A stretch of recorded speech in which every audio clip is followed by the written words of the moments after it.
Mayor चुनाव से एक दिन पहले शिवसेना ने बृहन्मुंबई नगर निगम में राष्ट्रवादी कांग्रेस पार्टी के दोनों गुटों के साथ मिलकर एक गठबंधन बनाया। इस कदम से नगर निगम में मुख्य विपक्षी दल शिवसेना यूबीटी बृहन्मुंबई नगर निगम के कमजोर होने की आशंका है। कोंकण में संभागीय आयुक्त कार्यालय में शिवसेना समूह के रूप में पंजीकृत इस नए गठबंधन को वैधानिक समितियों के प्रतिनिधित्व के लिए एक ही दल के रूप में माना जाएगा। इससे प्रमुख नगर समितियों में यूबीटी शिवसेना की हिस्सेदारी कम होने की संभावना है, जबकि एनसीपी गुटों का प्रतिनिधित्व बढ़ेगा।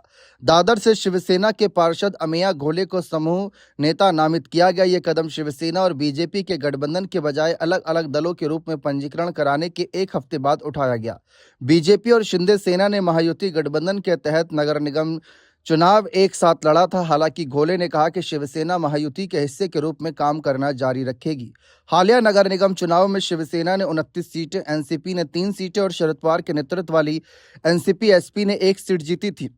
संयुक्त गठबंधन के पंजीकरण के साथ समूह की संख्या बढ़कर 33 हो गई। शिवसेना के पास 65 सीटें हैं, जबकि कांग्रेस के पास 24 सीटें।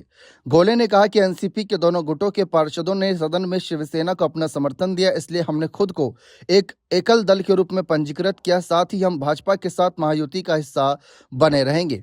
सभी वैधानिक समितियों में संयुक्त निर्णयों का समर्थन करेंगे। इस घटनाक्रम से वैधानिक समितियों की संरचना पर सीधा असर पड़ने की उम्मीद है, जहां सीटों का आवंटन पार्टी की ताकत के अनुपात में होता है। जब पार्टियां एक ही गुट के रूप में पंजीकृत होती हैं, तो आवंटन के लिए उन्हें एक यूनिट के रूप में माना जाता है।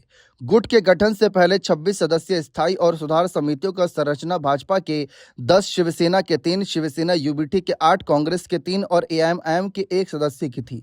शिवसेना एनसीपी गुट के पंजीकरण के बाद संशोधित संरचना भाजपा के 10, शिवसेना एनसीपी गुट के 4, शिवसेना यूबीटी के 7, कांग्रेस के 3 और एआईएमआईएम के 1 सदस्य होने की उम्मीद है।